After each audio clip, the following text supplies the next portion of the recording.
A long, long time ago, there was a huge famine in Königsberg. In the morning, the children would get a little piece of bread and a sip of milk from their mother. And even though they were extremely hungry, they wouldn't get anything more before supper. It hurt Mother to see her children like that, but there just wasn't any more food. Rats and mice, cats and dogs were already eaten, and there was no hope for better days. To make matters worse, it rained all summer, so there was no harvest from the field. Nowhere were children cheering.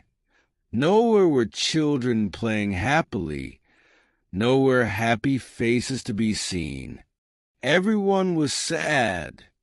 All the shops were closed and the once busy streets were deserted. It was all gloom and doom.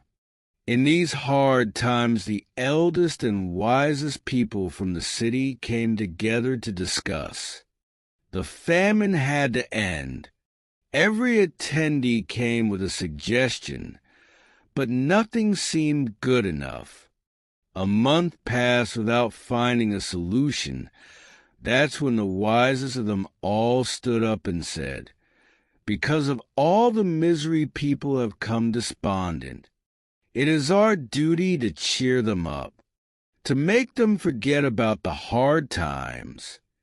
The other attendees agreed, and it was decided that from the last coins in the town treasury a big sausage would be made, and every citizen would get a piece.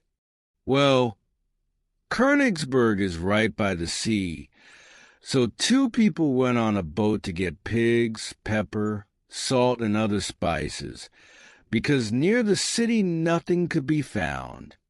After a few weeks they returned with ships full of food. All the butchers in town had to come to the city hall and got the order to make one big sausage. The butchers did it with pleasure. Within a month they had made a sausage like no one had ever seen before. In front of the town gate a big party terrain was set up. Big poles with flowers and colorful flags gave it a festive atmosphere. And there was a huge table on which they would put the sausage. And that was a hell of a job. A long row of two people side by side carried the sausage on big sticks to the table. In front were town musicians with a drum, trumpet, and flute, after that the mayor and members of the council. And to close it off, the cheering people of the city. Once they arrived at the terrain, the sausage was put down, and the musicians played cheerful music. After that the mayor held a speech, and the school children sang songs. Then they started to divide the sausage. You should have seen the happy faces the kids had, because when you haven't eaten well in a long time, it is a joy to be able to eat as much as you want, especially for kids. After everyone was done eating, a lot of sausage was still left. Everybody was allowed to take as much sausage home as they could carry. It took 2 whole days and nights to cut up and divide the sausage.